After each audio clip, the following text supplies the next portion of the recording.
What's up, everybody? Jason up, New Age Revolution Cave for Wrestling with the Past. Why? Because it's Thursday. It's Thursday here on the program, and it's Wrestling with the Past, where we just dive. We take a trip back in time. One of the best ways I can think of by revisiting, reliving the glory days of our championship wrestling experience. We're talking about the WWF, and we are at March 16th, 1985. Folks, we are 15 days away from WrestleMania. Read it like WrestleMania 2023. I have no idea what you just said. You think I'm going to talk about WrestleMania 2023? Is that what you said? Yeah. You just sit there and play turtles and keep yourself quiet. Big deal yesterday on the show, on the channel, on Hey, Want to Play Some Nintendo. We have the elite, the 11-year-old, the elite gamer, got up here and defeated NES DuckTales all by himself. All by himself, folks. Couldn't believe it. Proud father. Guys, comment down what I should do next. Proud father sitting right next to him watching. Don't comment what he's going to do next because he's not going to take over the show. We are trying to figure out how to play Contra together, but he is bad. All over the place. We're all over the place with Contra. Even with the 30 lives, you actually get 90 lives to beat Contra because you can continue 3 times. I want to do it with him, but he just throws caution to the wind. It's like a speed run, and he just dies every 30 seconds. So we've got to revisit Contra. We're going to attempt to beat Turtles, the arcade game, TMNT2, but that's not what we're talking about here. That's for yesterday's show. We're not talking about video games right now. We're talking about the WWF, March 16th, 1985. Last week we reviewed WWF Championship Wrestling. Now we're going to review All-Star Wrestling, which is the B show, folks. And this week it is indeed a B show. There's not much going on. A lot of the interviews and Piper's Pits and segments are now all about the build to WrestleMania, and they just repeat. They just repeat themselves every week. All the shows has the same ads, the same interviews, the same hype for WrestleMania. So it's a little bit of a down period because there's really no more build to WrestleMania. We are all there. We all know what's happening. They're not really shooting any more angles. It's done. I guess they're pushing Andre and Stud a little bit. I guess, they had the big angle on Championship Wrestling with Stud and Andre brawling in the ring. So that was, to me, a very rare occurrence to see that. But that's about it. Piper's Pit, they've got Beefcake, hyping his match with with David Sammartino, and he's going to break his leg like he did Hillbilly Jim. That's about it. That's about it with the hype. So let's start things off. Jack Reynolds, one of my least favorite commentators, and Jesse Ventura opened the show. I've said it before. Jack Reynolds does this very odd thing where he always says on the World Wrestling Federation. So we'll be right back with action on the World Wrestling Federation. That's what he does all the time, on the World Wrestling Federation. And it drives me nuts. It drives me nuts every time he does it. I want it to be like a drinking game, right here on the World Wrestling Federation. I don't know what that means, but that's his. He has locked that in. I don't like it. It's almost like it's like Dick Graham, who does the commentary for the Philly Spectrum shows. He calls Hulk Hogan the Hulker, and nobody else does. So it's almost like, well, I coined that phrase, the Hulker, and it bothers me. It just bothers me. All right, we've got Mike Rotundo in a rare singles match taking on AJ Petuzi.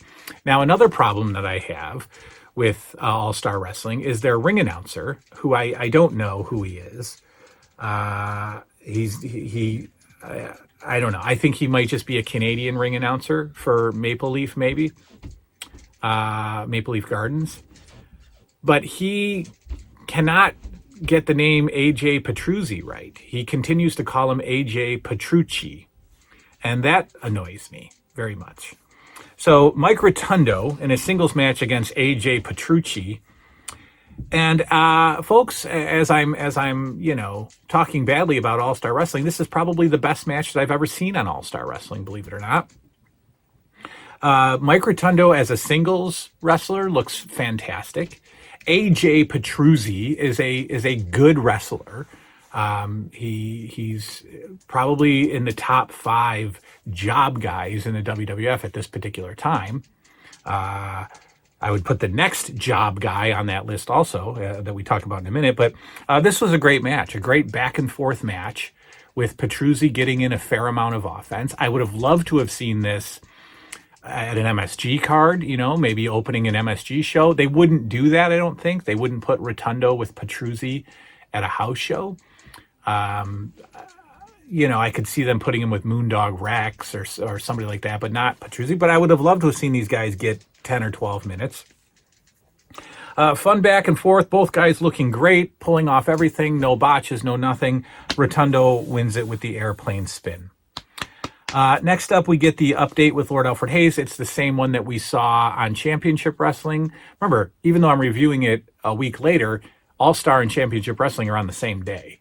So you're watching Championship Wrestling at 11 a.m. or 12 a.m. or 12 noon, and then you're watching All-Star at some other point during the day, depending on your local television. So we get the same update with Lord Alfred talking about Wendy Richter's upcoming title shot at WrestleMania. Next up, we get another good match here on All-Star. We've got David Sammartino versus Terry Gibbs, another top job guy, another top enhancement worker for the WWF during this era. I don't usually like David Sam. You did that wrong. You've got to turn that off first. You can't do that. He's busting my Nintendo. I usually don't like David Sammartino at all, but this was an okay match. A good back and forth again. Terry Gibbs is fantastic. David Sammartino's mid-card matches are not that bad. They're just not. He's not awful. He wins it with the power slam, but Terry Gibbs again plays a great part and is a good bad guy, a good jobber bad guy. We've got an interview, Mean Gene and Junkyard Dog talking about WrestleMania. So again, all the Mean Gene interviews on this show are promoting WrestleMania. On the Championship Wrestling show, they are promoting Boston Gardens house show.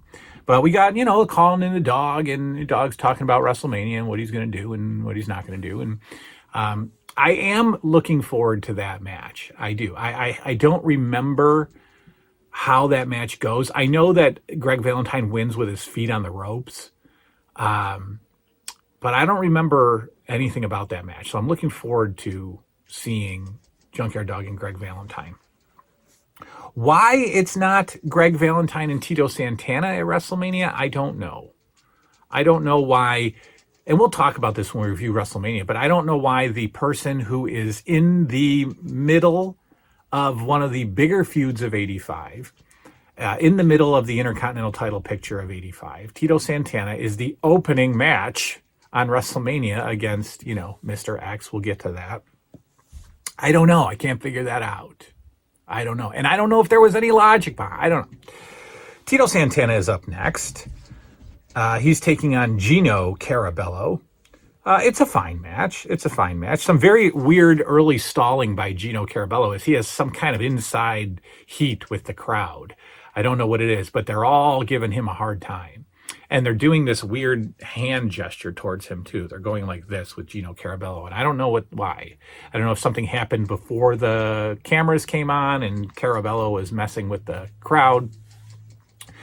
This is another name that this All-Star Wrestling ring announcer can't get right. He keeps calling him Garibaldo, Gino Garibaldo. And then Jack Reynolds has to overemphasize the Italian part by calling him Carabello. And that annoys me as well. I'm very easily agitated with this stuff. Everything annoys you. It does. Let's see. Nothing special. Tito wins with the figure 4 because this is what he was showing his equality with Greg Valentine by, learning the figure four as a way to defeat the master of the figure four. So Tito uses the figure four as a finisher for much of this period before going back to the flying jalapeno, as Jesse Ventura calls it, or the flying burrito. I forget which one. Probably both. We have an interview with Bobby Heenan, Big John Studd, and Ken Patera with Mean Gene, just talking about the match with Andre. I thought Patera was gone at this point. I guess not. But again, we've got the bag of disgusting Andre hair, the $15,000. And it seems like things are out of order, because in this interview with Mean Gene, Bobby Heenan suggests that Andre put his career on the line. If you'll remember on Friday's TNT, for 315.85, Vince McMahon brings it up. Many people are saying, Andre, that you should put up something, maybe your career. So it's like Heenan suggests that, I don't know, things are out of order. Not out of order with my collection, but I think just out of order with the way that they were airing, or the way that I don't know. We've got Big John Studd versus Bob Marcus. Bob Marcus is not in the top 5 of job guys. I think Bob Marcus is a Canadian exclusive job guy. Of course, now for the next couple of weeks, any Big John Studd match, he's going to challenge his opponent to body slam him. So you get we talked about this last time, you get the wrestler running up and trying to body slam him, but not being able to budge him. And then Studd either pushes him off or drops the arm on his back. Basically, this match was Bob Marcus trying moves and Studd just no-selling or pushing him off, just making Studd look awesome, of course, as build-up.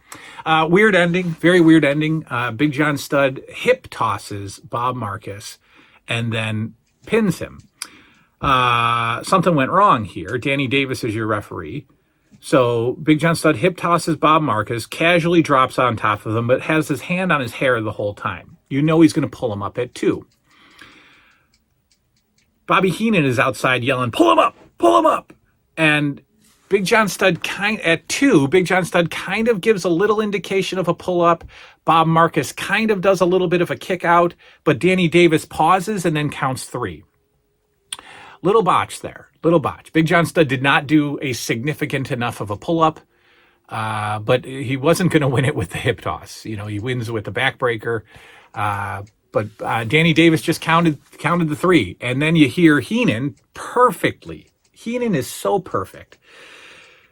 Because the announcers are not going to, whoa, you got him with it. So what they overemphasized was that Big John Studd had really just beaten down Bob Marcus. And so therefore he could win with a simple hip toss. Bobby Heenan, in all of his geniusness, you hear him outside of the ring going, pull him up. And then as he gets the 3 count, Bobby Heenan goes, oh, John, you're too kind. And I love that. I love it. That Heenan was ordering him to pull him up. By some referee botch, he gets the 3 count. Heenan says, John, you're too kind. You're just too kind. And then Jesse picks up on that and then talks about it in commentary too and says, Heenan is wanted Big John Studd to continue punishing Bob Marcus, but John Studd just had enough. I love it. We get the same Piper's Pit with Brutus Beefcake and Johnny V talking about the Bruno Sammartino match. I'm sorry, the David Sammartino match with Bruno in David's corner. They talk about how they broke Hillbilly Jim's leg. David is next. I guess I'm sort of looking forward to that match too. I know that Johnny V and Bruno both get involved, and I think that led to a couple of tag team matches with Bruno and David. I'm not sure. Against Beefcake and Johnny V. I'm not sure. I'd have to go back through records. Maybe it'll be on a house show. I'm not sure. But I'm looking forward to that match too. Then we get the same training session that we got with Piper, Orndorff, and Orton, where they just are hilarious and they're meditating. We talked about that last week. And then finally, we get a very odd tag team of Quick Draw, Rick McGraw, and Swede Hansen. They are teaming up against Sheik and Volkov. I would have also loved to have seen this match at MSG because Swede is often in a mid-card match with somebody like Volkov or somebody like Morocco, and it's just a brutal, hard-hitting battle. But on a TV match, she got 3 minutes. And so Swede does get a ton of offense on Nikolai. The good guys here have plenty of offense. Rick McGraw is the victim of the camel clutch, and that ends that match. But again, very strange team. Very, very good matches this week. I mean, good matches in such a short period of time. Again, I'd love to see Mike Rotundo and AJ Petruzzi, go at it in a longer match. And I'd like to see Swede Hansen and Quick Draw Rick McGraw against Sheik and Volkov in a longer match. I don't know. I just, it's good stuff back then. So that's that. That's All-Star Wrestling. Not a big deal. Not a big show. Just, more hype towards WrestleMania. Hype that we've already seen. Nothing new. There is a house show coming up. There is a pre-WrestleMania house show coming up. So we'll talk about that. We'll do a couple more episodes of the Saturday morning stuff, and then we will review WrestleMania in one of our longer Wrestling with the Past episodes. We'll probably hit 45 minutes or so reviewing WrestleMania, and then we'll get into April of '85 and a couple of big debuts coming in the next few months. One of the biggest debuts of the WWF history, I would say, is coming in May. You can ask my man D-Mod who that is. But all right, that's all Wrestling with the Past. We'll see you next time. Good night now.